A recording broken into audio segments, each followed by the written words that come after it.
morning, guys. Today we continue with chapter 1 in commerce, that is nature and significance of management. And our today's topic is functions of management.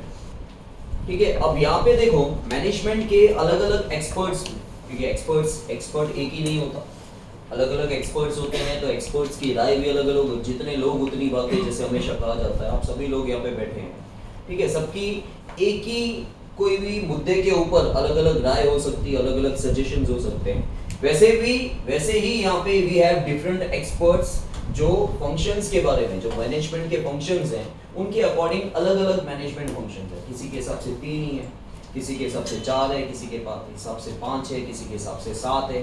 जैसे हमने देखा था post Corp, ठीक है, तो वो total 7 हो गए, किसी के हिसाब से 8 भी है। यहाँ पे लिस्टिंग कम, इसके अलावा भी अलग अलग एक्सपर्ट्स, यहाँ पे भी लिमिटेड एक्सपर्ट्स दे रखे हैं, 5 दे रखे हैं, उतने ही एक्सपर्ट्स थोड़ी है, बहुत सारे एक्सपर्ट्स होते हैं जिनके सजेशंस, जिनके व्यू पॉइंट्स अलग अलग हो सकते हैं, ठीक है। देखो बोला गया है यहाँ पे कि आपको अपने गोल्स को अचीव करने के लिए हमेशा मैनेजमेंट एफिशिएंटली करना चाहिए, मतलब परफेक्टली करना चाहिए, और इसके लिए आपको मैनेजमेंट प्रोसेस फॉलो करना है, ठीक है। आपको गोल्स को अचीव करने के लिए आपका मैनेजमेंट एफिशिएंटली होना चाहिए, और मैनेजमेंट एफिशिएंटली के लिए आपको प्रोसेस फॉलो करना है। अच्छा, ये प्रोसेस क्या होता है? मैनेजमेंट प्रोसेस किसे कहा जाता है? जो आप सीरीज में काम करते हो ना, जो भी आप अपने गोल्स को अचीव करने के लिए सीरीज में, मतलब स्टेप बाय स्टेप जो भी काम कर रहे हो, उसे मैनेजमेंट प्रोसेस कहा जाता है। See, management should be done efficiently for the accomplishment of objectives, and for this, management process is to be followed. A series of functions which are continuously performed for the accomplishment of predetermined objectives of business is known as process. Management process किसे कहा जाता है? आप अपने predetermined goals को achieve करने के लिए जो स्टेप बाय स्टेप काम कर रहे हो, ठीक है, जो कंटिन्यूअसली परफॉर्म किए जाते हैं, उसे हम लोग मैनेजमेंट प्रोसेस कहते हैं। Various business activities are arranged in chronological and orderly manner for the achievement of objectives, and hence management is considered as a process. Simple सा इसमें इतना ही लिखा हुआ है कि आप अपने गोल्स को अचीव करना चाहते हो। विच गोल्स? प्री डिटरमाइंड गोल्स कहा जाता है, जो आप ऑलरेडी डिफाइन कर चुके हो। डिटरमाइन मतलब डिफाइन कर चुके हो, सोच चुके हो। उन गोल्स को कंप्लीट करने के लिए मैनेजमेंट एफिशिएंट होना चाहिए। और मैनेजमेंट एफिशिएंट कैसे होगा? मैनेजमेंट प्रोसेस से। तो ये मैनेजमेंट प्रोसेस होता क्या है? मैनेजमेंट प्रोसेस होता है कि आप अपने प्री डिटरमाइंड गोल्स को कंप्लीट करने के लिए, अचीव करने के लिए जो स्टेप बाय स्टेप कंटिन्यूअसली काम करते हो, that is called management process, ठीक है। 1 मार्क में भी आ सकता है। नाउ जितने लोग, जैसे कंपनी के अंदर या फैक्ट्रीज के अंदर अलग अलग अथॉरिटीज होते हैं, डिपार्टमेंटल हेड्स होते हैं, एक ही काम के पीछे उनके बीच में एक कंट्रोवर्सी होती है कि नहीं ऐसा नहीं होना चाहिए, ऐसा होना चाहिए, ऐसा नहीं होना चाहिए, ऐसा होना चाहिए, ठीक है। तो there is a controversy among different authorities regarding various activities of management process. Management is considered as a subject of study, ठीक है, और अ फील्ड ऑफ नॉलेज। ये क्या है कि एक सब्जेक्ट है, ठीक है, एक सब्जेक्ट ऑफ स्टडी, स्टडी करने का एक सब्जेक्ट है। मैनेजमेंट क्या है? ठीक है, मैनेजमेंट होता क्या है एक्चुअली? तो इनके अकॉर्डिंग या तो एक ये नॉलेज है, it is a field of knowledge, या फिर ये एक सब्जेक्ट है, subject of study. Therefore, it is but natural that various thinkers and scholars hold different opinions regarding it. But obviously कि जितने अलग अलग एक्सपर्ट्स हैं, उनकी सोच अलग अलग होगी। जितने स्कॉलर्स हैं, जितने थिंकर्स हैं, उनके थॉट्स भी अलग अलग होंगे, क्योंकि अलग अलग एक्सपर्ट्स हैं, तो मैनेजमेंट के बारे में सबकी राय अलग अलग होगी। अब यहाँ पे क्लासिफिकेशन दे रखा है किसका? फंक्शंस ऑफ मैनेजमेंट का। अलग अलग एक्सपर्ट्स अपनी भाषा में अलग अलग फंक्शंस बोल रहे हैं, ठीक है। According to Koontz and O'Donnell 5 functions हैं मैनेजमेंट के होने चाहिए: planning, organising, staffing, directing and control. Henri Fayol बोलते हैं कि अगेन उनके हिसाब से भी 5 होने चाहिए: planning, organising, direction, coordination and controlling. According to Peter F Drucker, managing a business, managing the managers and managing workman and work, उनके अकॉर्डिंग 3 ही है। According to Luther Gulick, planning, organising, staffing, directing, coordination, reporting, budgeting, ठीक है। And according to George R Terry, planning, organising, directing and. तो सब जितने भी अलग अलग एक्सपर्ट्स हैं, सबके व्यू पॉइंट अलग है। कोई बोल रहा है 3 ही फंक्शंस हैं, कोई बोल रहा है 4 होने चाहिए, कोई बोल रहा है 5, कोई बोल रहा है 7, ठीक है। नाउ सी प्लानिंग, पहला जो फंक्शन है आपको पता ही है कि planning is the first function of management. देखो यहाँ पे बोला गया है कि भगवान भी पास्ट को चेंज नहीं कर सकते, लेकिन इंसान जो है वो फ्यूचर को चेंज कर सकता है। किसके बेसिस पे? प्लानिंग के बेसिस पे। Even God cannot change the past, but man can change the future if they want. Planning means selection of facts for the expected result and to establish interrelationship between them, as well as observation of necessary activities and forecasting for the same anticipation. क्या बोला गया? Planning means selection of fact. आपके पास बहुत सारे alternatives हैं. What you will do? You have to select best alternative to complete your goals, to achieve your goals. ठीक है? Management हमेशा चालू ही बिगिन ही प्लानिंग से होता है। When in advance, it is wisely considered what work, who will do, when, how, to what extent, and when work is to be finished for the achievement of the predetermined objectives. It is known as planning. तो देखो management planning से start होता है। Well in advance में ही पहले से ये सोच लिया जाता है कि कौन ये काम करेगा, ठीक है, कब करेगा, किस हद तक होगा, काम कब कंप्लीट होगा, ठीक है, ताकि हम अपने प्री डिटरमाइंड गोल्स को अचीव कर सकें। ये सारी चीजें किस में आती है? Planning. See planning means future forethought in the present. हम भविष्य के बारे में पहले से सोच लेते हैं प्रेजेंट में। Planning is necessary to reduce risk and uncertainties involved in future. ठीक है, तो प्लानिंग बहुत जरूरी है। हम फ्यूचर रिस्क को अगर कम करना चाहते हैं, देखो हम किसी चीज को इग्नोर नहीं कर सकते। अगर आप भूकंप को रोक नहीं सकते, आप तूफान को रोक नहीं सकते, लेकिन आप तैयारी कर सकते हो। अगर आपको उसके बारे में पता चल जाएगा तो आप तैयारी कर सकते हो। तो यहाँ पे क्या होता है कि हम यहाँ पे ये नहीं लिखा है कि हम रिस्क मिटा सकते, हम रिस्क को रिड्यूस कर सकते। ठीक है, due to planning all the activities of business are undertaken in a systematic manner. It therefore it becomes easy to achieve objectives. आप प्लान करके रखते हो तो बट ऑब्वियसली आपको कुछ भी फेस करने में इजी रहता है, आप अपने गोल्स इजीली अचीव कर सकते हो। When many alternatives are found at the time of defining objectives, planning becomes useful to select the best alternative. जैसे सिंपल सा एग्जांपल, आपका स्कूल यूनिफॉर्म, ठीक है, आप स्टोर पे गए, अब आपको सपोज कर लो कि दूसरे यूनिफॉर्म अच्छे भी लगते हैं, but you don't have any choice. आप देखोगे ही नहीं, आप क्या बोलोगे? ये स्कूल का पर्टिकुलर यूनिफॉर्म दो, खत्म, because you don't have so many alternatives. ठीक है, तो आपका रास्ता क्लियर है, आपको मगजमारी नहीं करनी है। लेकिन जब आपके पास बहुत सारे ऑल्टरनेटिव्स है, जैसे आप, मैंने पहले भी एग्जांपल दिया है कि आपको एक पार्टी में जाना है, एक ही शर्ट लेना है, बट यू हैव 10 ऑल्टरनेटिव्स और you have to select the best. ठीक है, आप एक स्टोर पे गए, अलग अलग स्कूल्स की यूनिफॉर्म है, आपको दूसरे स्कूल्स की यूनिफॉर्म अच्छी भी लग रही है, but you don't have any alternative, आपको एक ही सेलेक्ट करना है। तो प्लानिंग कहाँ काम करता है? प्लानिंग वहां काम करता है जब आपके पास ऑल्टरनेटिव्स बहुत सारे होते हैं। प्लानिंग आपको हेल्प करता है to select the best one, ताकि आप अपने गोल्स को इजीली और एफिशिएंटली कंप्लीट कर पाओ। Hence planning is a function of selection, इसलिए प्लानिंग को ये भी बोला जाता है planning is a function, planning खुद एक फंक्शन है। ठीक है, planning is a function of selection, preference, आप चॉइस करते हो because you have so many alternatives and you have to select the best one. So that's why planning is a function of selection or preference. See, planning is a base for other managerial function. देखा है पहले भी, planning is the first function of management and all other functions depends on planning. ठीक है, organizing, staffing, direction, reporting, budgeting, controlling, बाकी सारे function planning पे depend होते हैं। जो आपका प्लानिंग बिगड़ गया, प्लानिंग इज अ बेस, तो बाकी के सारे फंक्शन वैसे भी बिगड़ जाएंगे। Then organizing, not organization.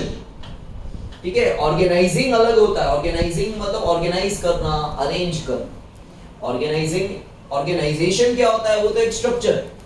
ठीक है, see organisation is a structure for the assignment of authority and responsibility among individuals working for the achievement of common objective. तो बोला गया है ऑर्गेनाइजेशन एक स्ट्रक्चर है जहाँ पे आप असाइन करते हो मतलब देते हो। ठीक है, क्या देते हो? अथॉरिटी एंड रिस्पॉन्सिबिलिटी अपने अलग अलग लोगों को, क्योंकि इन सारे लोगों को जिनको भी आप असाइन कर रहे हो अथॉरिटी रिस्पॉन्सिबिलिटी, इन सबका गोल तो एक ही है, एक कॉमन गोल है। उस गोल को अचीव करने के लिए आपको अलग अलग अथॉरिटीज को अथॉरिटी और रिस्पॉन्सिबिलिटी देनी पड़ती है। अथॉरिटीज मतलब ऑफिसर्स, हेड्स को अलग अलग अथॉरिटी, पावर और रिस्पॉन्सिबिलिटी देनी पड़ती है ताकि वो गोल को इजीली अचीव कर सके। See, objectives, policy, program are decided through planning. ठीक है, प्लानिंग के बाद ही जो गोल है, पॉलिसी है, प्रोग्राम है, ये सब आप डिसाइड करते हो। व्हाइल एग्जीक्यूटिंग प्लान, मतलब जब आप प्लान को यूज कर रहे हो उसको एग्जीक्यूट कहा जाता है। एग्जीक्यूटिंग मतलब टू डू, एग्जीक्यूट का मतलब होता है to do. Organisation structure is form, जब आप प्लान, देखो प्लान तो आपने कर दिया, ठीक है, प्लान ब्रेन वर्क होता है, इंटेलेक्चुअल वर्क होता है, आपने बहुत अच्छा सोच लिया, ठीक है, मैं घर से सोच के आ रहा हूँ मुझे पढ़ाना है, पढ़ाने के लिए कमरा तो चाहिए वो, ठीक है। तो ऑर्गेनाइजेशन क्या है, आपको ऑर्गेनाइजेशन इसलिए चाहिए होता है कि जो आपने सोच लिया उसको इम्प्लीमेंट जहां करोगे उसके लिए आपको ऑर्गेनाइजेशन स्ट्रक्चर चाहिए होता है। The activities of business are divided among different sections and various groups of people for the accomplishment of business objectives. Organization is distribution of authority and responsibility among these sections, and groups get clarified with the formation of organization structure. Issues like who will supervise, who will have authority and responsibility of work, interrelationship among individuals, ये सब उनको clear हो जाता है कि किसको कितने powers मिले हैं, उनकी रिस्पॉन्सिबिलिटी क्या है, कौन सुपरवाइज करेगा, अलग अलग लोगों के बीच में इंटरनल रिलेशंस क्या हैं। See, planning is the brain of the business while organization is its physical structure. Organization जो प्लानिंग है वो सोचने का काम करता है, ऑर्गेनाइजेशन फिजिकल स्ट्रक्चर है जहाँ पे काम होता है। The function of a brain in the human body is to take the intellectual decisions while its implementation is done by the various organs of the body. ठीक है, तो जिसे बॉडी का एग्जांपल दिया है कि यहाँ पे सोचने का काम कौन करता है, ठीक है, लेकिन जो ब्रेन सोच रहा है वो कर तो ये रहा है, देखो मैं बोल रहा हूँ ये हो रहा है, अपने हो रहा है, ये ब्रेन इंस्ट्रक्शन दे रहा है, ठीक है। तो वैसे ही यहाँ पे प्लानिंग जो है वो सोचने का काम करता है, वो सोचता है, लेकिन काम जो हो रहा है उसके लिए आपको ऑर्गेनाइजेशन चाहिए। In the same manner, the function of planning in the business unit is to take intellectual decisions. In order to implement these of decisions, distribution of work, authority and responsibility is delegated among the employees of various departments. ठीक है, तो आपको same brain के साथ planning को compare किया गया है और बाकी के ऑर्गन्स के साथ ऑर्गेनाइजेशन को। तो यहाँ पे बिजनेस के अंदर प्लानिंग क्या कर रहा है, सोचने का काम कर रहा है, लेकिन जो आपने अच्छा खासा सोच लिया उसको इम्प्लीमेंट कहाँ करेंगे, ऑर्गेनाइजेशन। इसके बाद देखो स्टाफिंग, स्टाफ नहीं स्टाफिंग, ये सारे फंक्शंस है। स्टाफ मतलब जो तुम सोचते हो, जो आम इंसान को भी पता होता है स्टाफ का मतलब लोग, ठीक है, लेकिन ये स्टाफिंग बोला गया है। Staffing is a process, staffing is a function, ठीक है, इट इज नॉट स्टाफ। हाँ, बात स्टाफ की ही होगी, लेकिन हाल फिलहाल टॉपिक का नाम स्टाफिंग है। सी एम्प्लॉइज आर लिम्स बोला गया, लिम्स मतलब हाथ पैर, लिम्स का मतलब होता है हाथ पैर, ठीक है, बिना एम्प्लॉय के काम होगा क्या फैक्ट्री के अंदर, पॉसिबल ही नहीं, ठीक है। अगर जहाँ पे भी मैन्युफैक्चरिंग यूनिट है, लेबर चाहिए, मैन्युफैक्चरिंग यूनिट है, दुकान है, दुकान में आप लोग 100 लोग या 1000 लोग काम करते हुए नहीं देखोगे, क्योंकि वो मैन्युफैक्चरिंग नहीं। हाँ, उतना बड़ा दुकान हो, मॉल वगैरह हो तो ठीक है, छोटी मोटी दुकान में आपको क्या ज्यादा मैन पावर दिखता है, नहीं दिखता है, क्योंकि वहाँ पे मैन्युफैक्चरिंग यूनिट नहीं है। जहाँ पे मैन्युफैक्चरिंग यूनिट आता है, इंडस्ट्रीज होती है, फैक्ट्रीज है, वहाँ पे मैन पावर ज्यादा चाहिए होता है। तो एम्प्लॉइज जो है वो हमारे हाथ पैर है, जैसे हम बिना हाथ पैर के कुछ नहीं कर पाएंगे जीवन, तो वैसे ही बिजनेस के अंदर एम्प्लॉइज जो है वो हाथ पैर है, they are the limbs. According to Dr. George R. Terry, staffing is concerned with availing and maintaining satisfactory manpower. तो स्टाफिंग किससे कंसर्न है कि हमारे पास मैन पावर कितना है और उसे मेंटेन करके रखना, ह्यूमन रिसोर्स, ठीक है। When there is a business organization, there will be existence of staff. अगर बिजनेस आप चला रहे हो, इंडस्ट्री चला रहे हो, फैक्ट्री चला रहे हो, तो वहाँ पे स्टाफ होगा ही होगा। Any organization without staff is like a mere skeleton, ठीक है। अगर कोई भी किसी भी बिजनेस के अंदर स्टाफ ही नहीं होगा तो काम करने वाले कौन होंगे, तो मतलब कोई मतलब ही नहीं हुआ। Activities of any business unit depends on it's staff. कोई भी काम, एक्टिविटीज जितने भी हैं, किसके ऊपर डिपेंड है, स्टाफ के ऊपर। Staffing is related with the recruitment of, अब देखो स्टाफिंग बोला है, स्टाफिंग किसके साथ रिलेटेड है, recruitment of employees for the right position, right time, at the right number and with the right qualification. Staffing का एक पूरा प्रोसेस है। स्टाफिंग का मतलब क्या होता है, ये पूरा प्रोसेस। क्या प्रोसेस, कि आप पहले एम्प्लॉइज को रिक्रूट करोगे, पहले तो आपको नीड है कि नहीं, अगर आपको नीड है तो आप क्या करोगे, एम्प्लॉइज को रिक्रूट का मतलब अपॉइंट करना होगा, ठीक है, आप रिक्रूट करोगे और at the right position, at the right number and with the right qualification. आप इस पोस्ट के लिए बंदा चाहिए तो इस पोस्ट के लिए बंदा लायक होना चाहिए, एक्सपीरियंस्ड होना चाहिए, क्वालिफाइड होना चाहिए, इसके लिए बना होना चाहिए, इसको काम आना चाहिए। ठीक है, जितने लोग चाहिए उतने लोगों को ही आपको अपॉइंट करना है। अननेसेसरी अगर आपने ज्यादा या कम किए तो भी नहीं चलेगा। तो ये पूरा प्रोसेस जो आपने देखा ना, that is a staffing. Staff नहीं बोला जा रहा है, स्टाफिंग बोला जा रहा है। स्टाफिंग में आप सही जगह पर, सही नंबर पे, सही क्वालिफिकेशन के साथ लोगों को अपॉइंट करते हो, जिसको रिक्रूट कहा जाता है, रिक्रूटमेंट।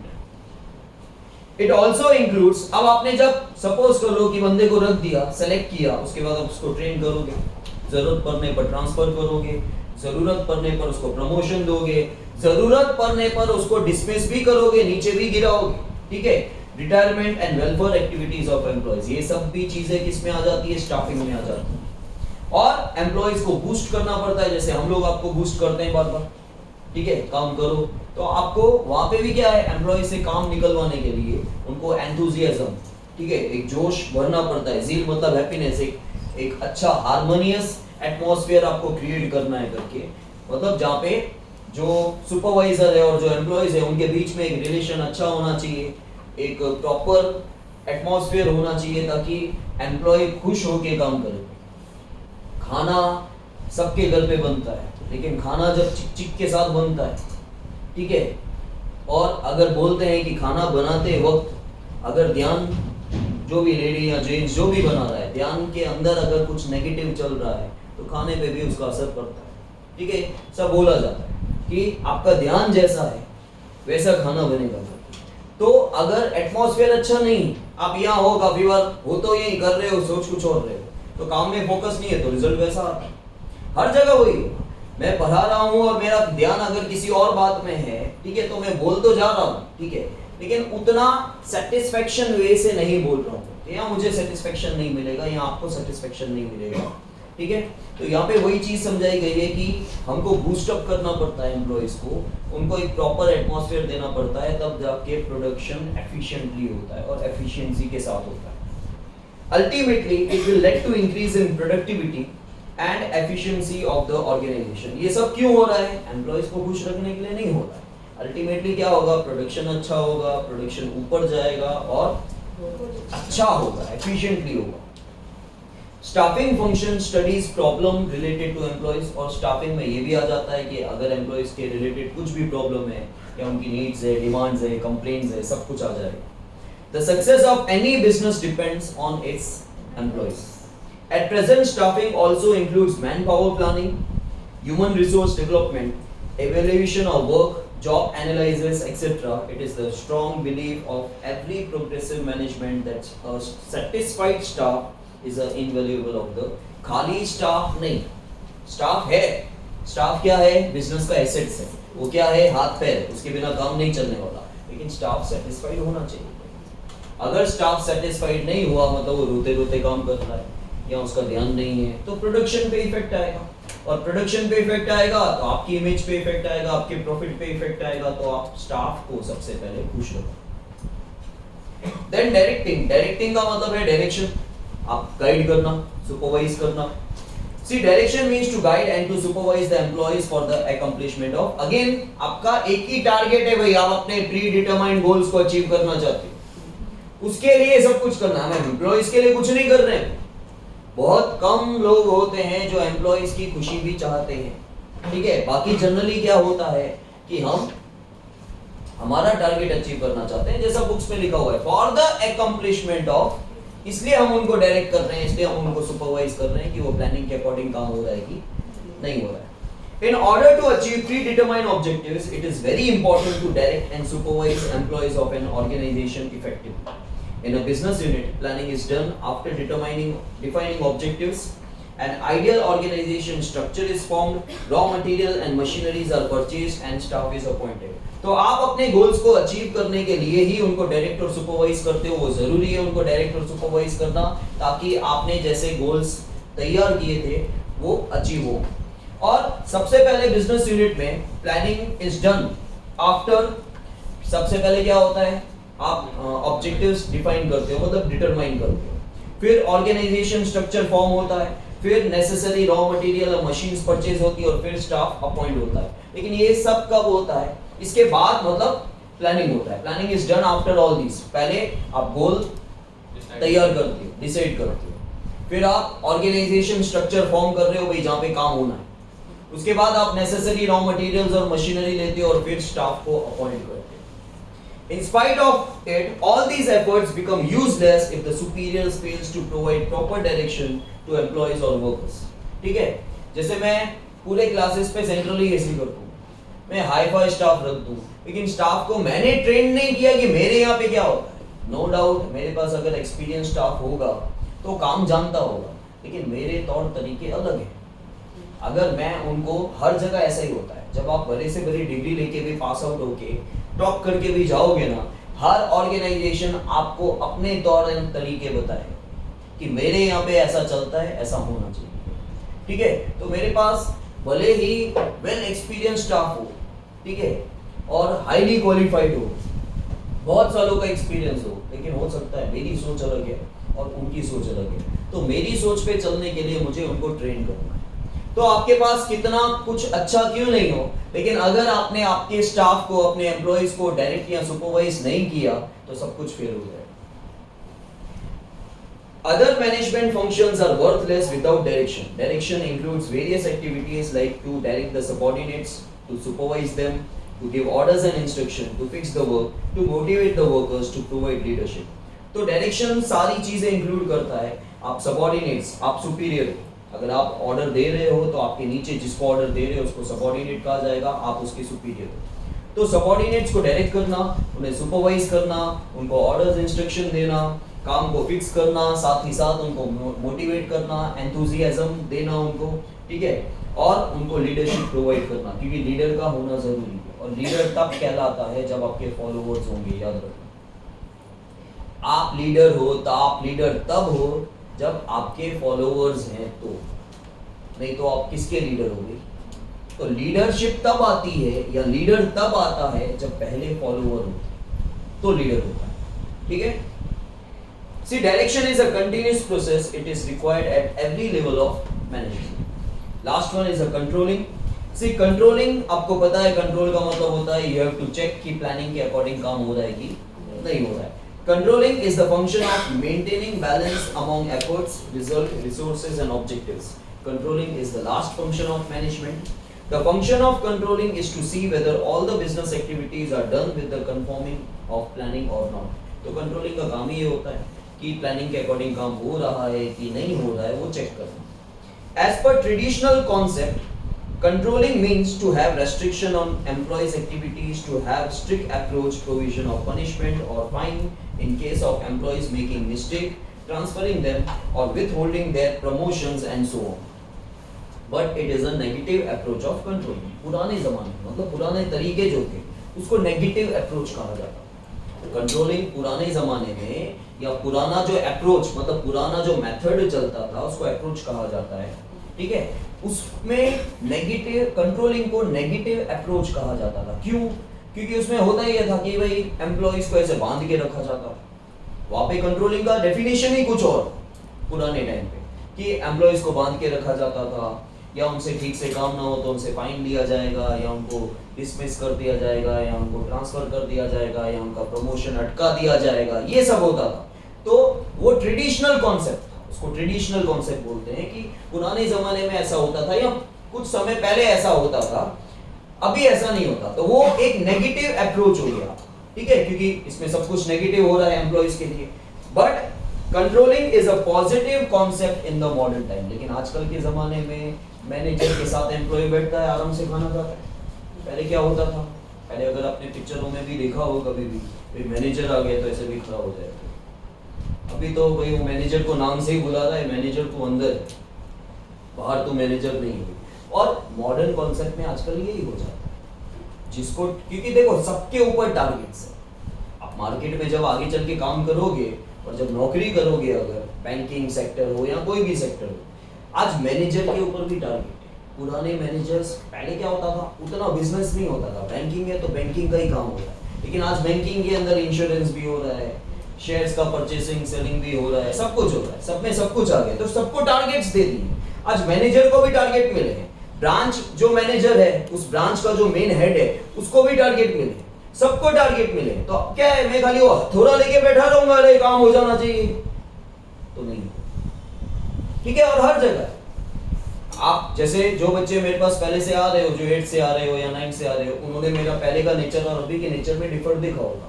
क्यों? क्योंकि सब कुछ पहले वो ट्रेडिशनल कॉन्सेप्ट के हिसाब से नहीं चलता, ठीक है। दुनिया बदल रही है, सबको बदलना पड़ता है। पहले बैंक मैनेजर्स होते थे या कहीं के भी मैनेजर्स होते थे, आपको दिखता था उनका रुतबा दिखेगा, दे आर द मैनेजर। अभी आपको पता ही नहीं चलेगा, उससे ज्यादा तो एम्प्लॉय से जद के आता है, वो मैनेजर दिख रहा है, ये मैनेजर नहीं। सबको एक टारगेट्स देके रखे, और वो अगर बॉस वाला हथौड़ा लेके चलेगा ना अपने साथ मैनेजर, तो वो टारगेट इनसे निकलवा नहीं सके, वो काम नहीं करेंगे। तो उनको प्यार से उनके साथ बैठ के, उनके साथ खाना खा के, ठीक है, आराम से बैठ के बातचीत करके, आपको लगेगा ही नहीं कि मैनेजर कौन है और कौन नहीं, तो काम निकलवाया जाता है। तो अब मॉडर्न कॉन्सेप्ट आ गया है जहाँ पे बंदिशें चली गई, बांध के रख के काम नहीं होगा, यहाँ आपने उनका प्रमोशन अटका दिया, ये हो गया वो हो गया, वो सब नहीं चलेगा। Controlling is a corrective activity, तो कंट्रोलिंग एक नेगेटिव अप्रोच नहीं है। आप किस नजरिए से देख रहे हो वो देखो। आप कंट्रोलिंग एक करेक्टिव एक्टिविटी है, मतलब आप लोगों को करेक्ट कर रहे हो अगर उनके रास्ते में कोई डिविएशन आ गया, अगर वो प्लानिंग के अकॉर्डिंग काम नहीं कर रहे हैं, तो कंट्रोलिंग क्या कर रहा है? कंट्रोलिंग उनको करेक्ट कर रहा है। It is a corrective activity, it is not a negative approach. Because the function of controlling is not to restrict the activities but to direct them in the right direction. तो controlling का काम ये नहीं है कि हम जानबूझ के उनकी तरक्की को रोक रहे हैं, लेकिन हाँ भाई आप गलत कर रहे हो, तो कंट्रोलिंग का काम है कि आपको ये डायरेक्ट करना कि भाई आप प्लानिंग के अकॉर्डिंग नहीं जा रहे हो, ये गलत हो रहा है, आप सही करो। If these activities are not done as per planning, the function of controlling is to see that mistakes made in past are not to be repeated in future. Okay?